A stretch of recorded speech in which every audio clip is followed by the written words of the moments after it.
Nós vamos aqui ao nosso primeiro tema, que é um tema do portal UOL de hoje, desse dia 12 de janeiro de 2026. Parlamentares propõem projetos que beneficiam os próprios negócios, né? O deputado federal, o Moisés Rodrigues, né, do União Brasil do Ceará, já foi presidente da Comissão de Educação da Câmara, é relator do Plano Nacional de Educação e propôs ou relatou 5 propostas que tentaram ampliar o FIES, né, que é o Fundo de Financiamento Estudantil, que banca a mensalidade de estudantes de baixa renda em faculdades particulares, né? A família dele, né, do Moisés, né, Moses, ele é proprietário de uma associação de uma igreja adventista missionária, grupo de faculdades com o maior número de matrículas no FIES. Então, tem um interesse particular.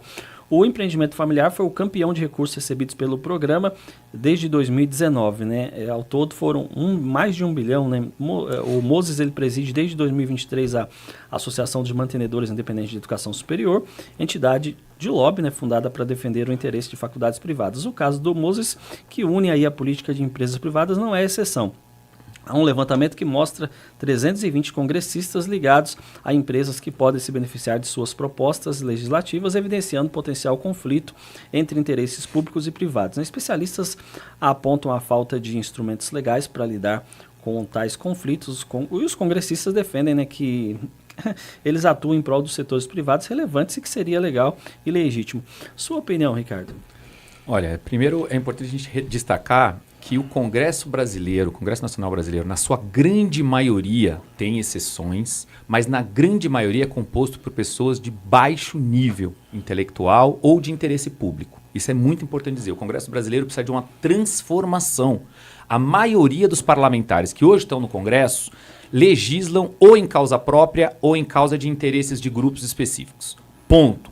É isso que acontece no Congresso Nacional. Então a gente tem que fazer uma limpeza no Congresso, colocar gente melhor qualificada, mais conectada com a população, que saiba distinguir vida privada de vida pública, que é o que a gente viu nessa matéria. Mais de 320 parlamentares têm projetos que podem estar legislando em causa própria, em prejuízo da sociedade brasileira. Lembrando que a sociedade, o parlamento está lá para criar leis e para fiscalizar o poder executivo. Nós temos ainda um outro grande problema na minha visão, que são as emendas parlamentares. Para mim é um grande câncer na nossa sociedade, que prejudica muito a atuação do parlamento, que o parlamento fica só interessado nas emendas parlamentares, e muitas dessas emendas, a gente vai ver em outras matérias aí ao longo da nossa programação aqui, são prejudiciais, ou seja, elas desaparecem, elas são superfaturadas em obras regionais, enfim, muitos problemas ligados a emendas parlamentares. Hoje já comprometem mais de 80% do orçamento dos ministérios, como a gente viu o Berilo lendo aqui no início do programa. Então as emendas, para mim, ao invés de ajudar, atrapalham muito o trabalho do legislador no Congresso Nacional, sem contar a baixa qualificação. Mas isso a população pode tentar reajustar, principalmente esse ano, que é um ano de eleição, colocando pessoas mais qualificadas, pessoas mais comprometidas com as questões públicas do que com as questões privadas. Sobre isso é que realmente, né, os deputados hoje, né, o Congresso, não é de hoje, né, sempre foi assim, mas hoje está potencializado porque hoje nós temos a rede social, que temos os portais de transparências, isso aqui, um monte de mecanismo que nos permite saber o que de fato está acontecendo, quando a gente tem curiosidade de ir lá e buscar essas informações. No caso aqui específico do Moses, ele está, lógico, é evidente que ele está defendendo os interesses dele, assim como tem deputados que possuem veículos de comunicação, deputados que possuem uma série de coisas, e eles querem trabalhar em prol disso. E por que eles não querem sair de lá? Porque é uma forma que eles têm de potencializar os seus negócios, né? O senador, né? Uma vez eu recebi uma informação, eu falei, será que isso é verdade? Que o presidente do Senado, ele consegue reembolsar tudo que ele gasta? E eu falei, puxa, parece que... Será que isso tem coerência? E muitas coisas têm ali aquela coerência. Então, se eu fosse um senador, ficar lá 8 anos, o meu salário está livre. Então, assim, eu vou ter condições de enriquecer através dessa função de ser um senador da República. E aí eles usam isso, você pega aí os senadores, todos têm uma empresa de alguma coisa, todos fazem algo, e que no final das contas eles estão ali naqueles 8 anos potencializando só os seus negócios, e o povo nada, né? O povo, infelizmente, nada mesmo. Se você tentar o contato com o senador é a coisa mais difícil. É verdade, Berilo. Eu acho que realmente há necessidade da gente repensar como a gente analisa os candidatos, a gente reafirma isso muito fortemente, porque esse ano é um ano de eleição. Eles vão aparecer aí em agosto, a partir de 16 de agosto oficialmente começa esse processo todo, vão bater a sua porta. E com essas notícias todas que a gente está vendo, não estamos falando de 1 ou 2 parlamentares que estão legislando em causa própria, ou promovendo eventuais, ou notícias que aparecem de eventuais desvios de recursos públicos através das emendas parlamentares. A matéria que trouxe aqui o portal UOL mostra que mais de 320 parlamentares podem estar legislando com interesses próprios. Isso é um absurdo no nosso país. São 513 deputados federais. Se mais de 320, ou seja, a grande imensa maioria deles está legislando por interesses próprios, quem está legislando pela população? Quem está legislando por você que está nos ouvindo agora? Quem está fazendo o trabalho de fiscalizar os gastos do Poder Executivo? Hoje no Brasil nós temos uma grande crise institucional, Berila. Vale dizer, é o Judiciário interferindo no Poder Legislativo, querendo legislar, é o Legislativo querendo executar orçamento através das emendas parlamentares e não fazendo o seu papel de órgão fiscalizador, que esse para mim é o grande papel do Legislativo, fiscalizar onde está tendo desvio de recursos públicos, onde estão sendo aplicados os recursos públicos. E aí vem essa notícia, essa matéria do UOL, que a gente está debatendo aqui, sobre a possibilidade, na verdade, mais do que possibilidade, né? Porque a gente viu que a associação aí recebeu mais de 1 bilhão. Não é que pode receber, já recebeu através do FIES. Então, ter associações e até defender interesses não é nada ilegal. Mas quando você legisla em causa própria, querendo aumentar benefícios que a sua família, suas associações que você comanda vão receber, realmente é um absurdo e acho que está no momento de nós, cidadãos, eleitores, fazermos uma grande mudança no Congresso Nacional. Parece que ano após ano o Congresso Nacional vem perdendo a sua qualidade. Daquele grupo lá da Constituinte, do qual inclusive o Rossi fez parte aqui, né? Para os dias de hoje a gente vê que caiu muito a qualidade intelectual, a qualidade técnica, a qualidade de compromisso público dos nossos parlamentares. Ricardo, no seu livro ou em outras publicações, você já tratou da questão do Senado, por exemplo, porque eu até hoje eu não concordo que o senador seja eleito um candidato, o primeiro suplente, segundo suplente. Eu acredito que quando um senador deixa o Senado por algum motivo, né, como foi o caso do Major Olímpio que faleceu, mas aí assumiu um suplente que eu não sei quem é, quem votou no Major Olímpio acabou votando na chapa, acaba votando nele automaticamente, mas assim, é alguém que assumiu lá, mas que eu não entendi até, eu não vi nada, nenhum trabalho efetivo até hoje. Então assim, você já tratou dessa questão que poderia ser diferente, a gente poderia ter um candidato, só um candidato, e quando acontecesse de alguém, por algum motivo, deixar o Senado, o suplente, o segundo colocado, terceiro, alguém que ficou ali numa colocação que não foi eleito, mas está ali numa suplência, assumiria essa vaga? Olha, você tocou num ponto super importante. Sim, a gente já abordou isso algumas vezes, que o modelo da eleição do Senado é diferente do modelo da eleição da Câmara dos Deputados. A Câmara é eleição proporcional e o Senado é uma eleição majoritária, uma eleição direta. Então, quem tem mais voto é eleito. Não é bem assim que funciona na eleição proporcional. Então, o senador, ele é candidato e tem ali na chapa dele um primeiro suplente, um segundo suplente. E na maioria das vezes, o cidadão brasileiro não se atenta a quem é o suplente. Você deu um exemplo agora do Major Olímpio, que foi eleito senador pelo estado de São Paulo, veio a falecer, e o suplente que a grande maioria dos eleitores do Olímpio nunca ouviu falar na vida. Virou senador, está lá hoje no Senado Federal, pessoas que não conhecem, muita gente que votou no Olímpio acha que não votou nesse senador. Então mudar esse modelo seria interessante, talvez transformá-lo num modelo como é a eleição de deputados, porque aí o senador eleito, caso perdesse o mandato por qualquer motivo ou viesse a falecer, o segundo colocado nas eleições, ou seja, o segundo mais votado pela população, seria quem tomaria posse ali. Mas há a necessidade de redefinir toda a lógica da legislação eleitoral. Eu, particularmente, Berilo, sou favorável a uma nova constituinte, tá? Eu acho que nós temos que mudar muita coisa estrutural no processo brasileiro que precisaria mudar. Eu acho que os estados precisam ter mais autonomia, os municípios precisariam ter mais autonomia, porque hoje no Brasil os municípios estão uma parcela significativa dos municípios estão quebrados, aí vão para Brasília, precisar de passar o pires na mão e muita coisa acontece que eles pedem favor a deputados federais, então vai vereador, vai prefeitos de cidades do Brasil inteiro pedir recursos do governo federal. Então a maior parte dos recursos hoje estão em Brasília, que na minha opinião deveria ser o oposto. A maior parte dos recursos nos municípios, depois no estado e a menor parte em Brasília. Menos Brasília e mais Brasil já tinha um slogan antigo aí com o qual eu concordo. Com saída de Lewandowski, Lula quer esperar o momento certo para a criação do Ministério da Segurança Pública, né? O presidente Luiz Inácio Lula da Silva segue em dúvida sobre a criação agora do Ministério da Segurança Pública, aproveitando aí a saída do Ricardo Lewandowski da pasta. Ele estaria mais inclinado a aguardar a aprovação da PEC da Segurança, e que seria, no caso, essa PEC que garantiria mais recursos para o futuro ministério. Nesse final de semana, né, o Lula conversou com interlocutores e voltou a dizer que prefere criar o Ministério da Segurança Pública apenas depois da aprovação da PEC, que daria à futura pasta as ferramentas e condições de financiamento para que realmente ela fizesse a diferença no enfrentamento às organizações criminosas. Mesmo assim, uma ala do governo segue defendendo a criação agora do novo ministério. Os secretários estaduais de segurança também estão querendo, né, estão pressionando para essa criação. Se Lula decidir manter realmente o ministério da forma como está, 2 nomes estão sendo cogitados aí para assumirem a vaga do Lewandowski. Uma seria o ministro da Educação, o Camilo Santana, e também o Wellington César de Lima, que já foi ministro da Justiça e hoje está na Petrobras. Depois de passar pela Secretaria de Assuntos Jurídicos do governo Lula, e também tem um outro nome que não está aqui, mas que estão falando muito, que é o Benedito Mariano, que já foi secretário aqui em Osasco, já foi ouvidor das polícias aqui em São Paulo, também é um nome que está sendo falado internamente. Ricardo.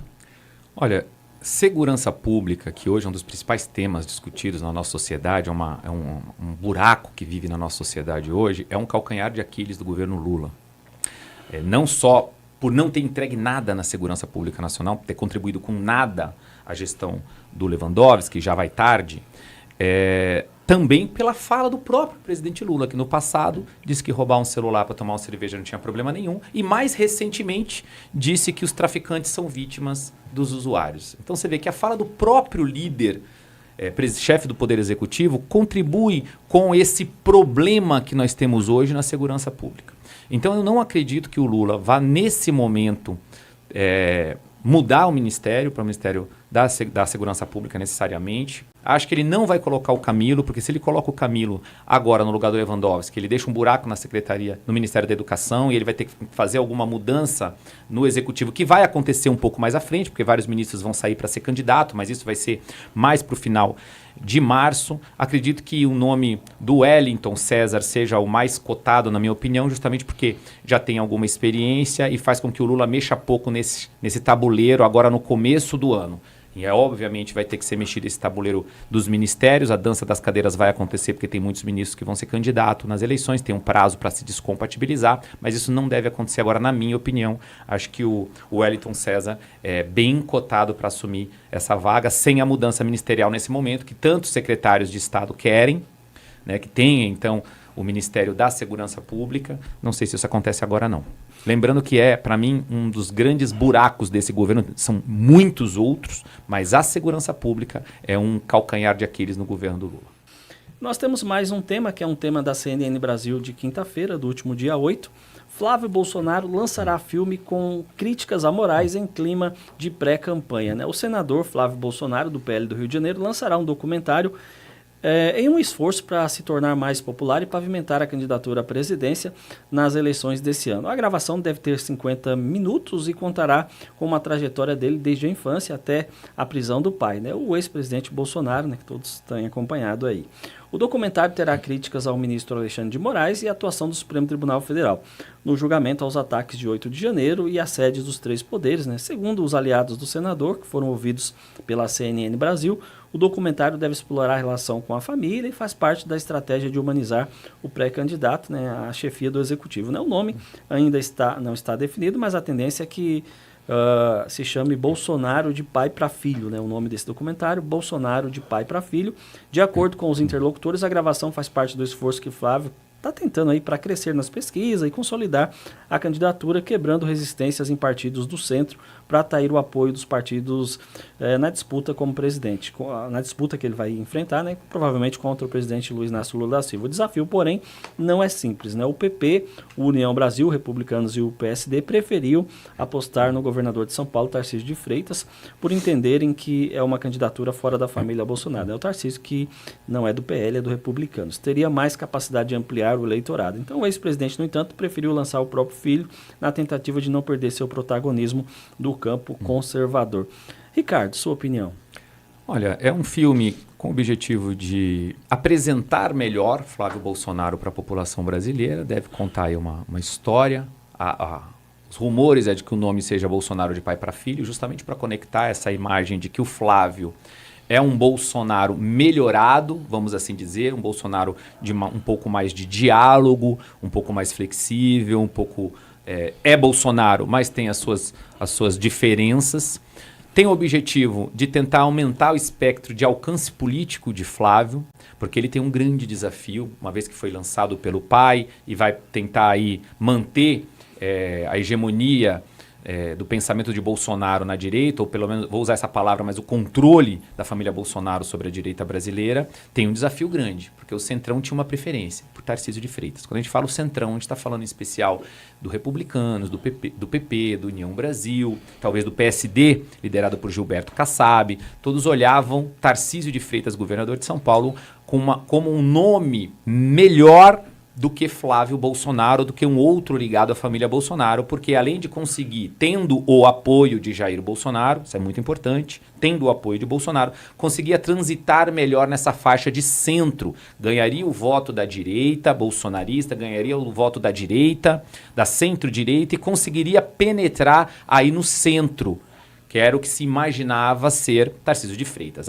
Essas favas ainda não estão contadas, ainda a gente, Berilo, dentro do centrão, vamos assim dizer, desses partidos como a gente citou, PP, Republicanos, União Brasil, PSD, que ainda acredita na possibilidade de uma candidatura de Tarcísio de Freitas. Mas Bolsonaro já se posicionou, apresentando o nome de Flávio Bolsonaro. Flávio vem crescendo aos poucos na pesquisa e acredito que esse filme vai ajudar a população, principalmente aquele que não é bolsonarista de fato, a conhecer um pouco mais da história, vai ter a narrativa do Flávio dentro do filme e vai aproximar um pouco mais o Flávio desse público de centro, que é esse público, na verdade, que acaba definindo a eleição. A gente sabe que existe um percentual ali de gente que é de esquerda, um percentual de gente que é de direita, e tem uma massa no centro que acaba ora votando na esquerda, ora votando na direita. E é essa massa no centro que precisa ser sensibilizada por Flávio Bolsonaro, se ele de fato for o candidato, acredito que será, para ganhar uma parcela desses votos e possivelmente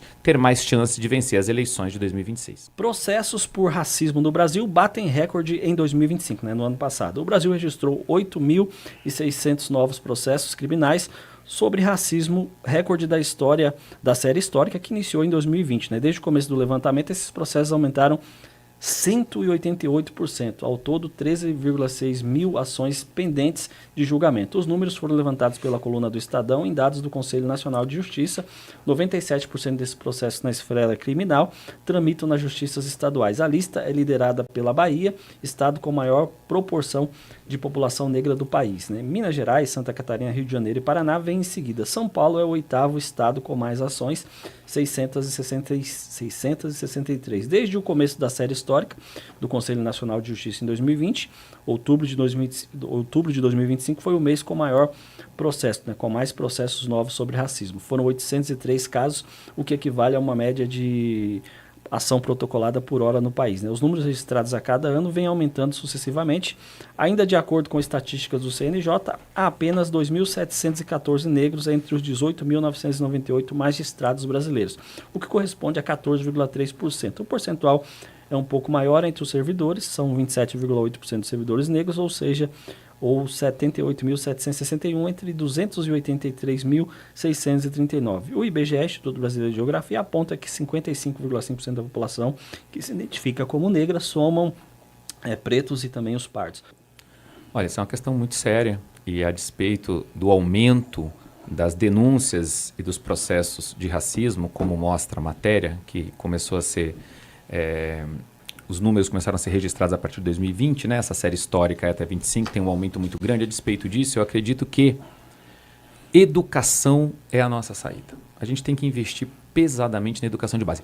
Óbvio que hoje nós temos uma realidade, essa realidade tem que ser punida, quem cometer esse crime. Acho que as novas tecnologias, os celulares, como o Márcio já falou aqui, ajudam muito a registrar esses casos, por isso talvez as pessoas terem mais consciência do que de fato é ou não é o racismo e denunciarem e a justiça fazer o seu trabalho. Dito isto, acho que a gente tem que investir bastante na educação de base, para mostrar para as nossas crianças a igualdade, o respeito, que a cor da pele, ou a própria orientação sexual em outros casos, que também a gente sabe que é aumentado aí a criminalidade, a questão da violência contra a mulher, tudo isso pode ser trabalhado na educação de base, educando as nossas crianças, os nossos jovens, para que já cresçam cidadãos melhores educados, com mais consciência, com mais respeito.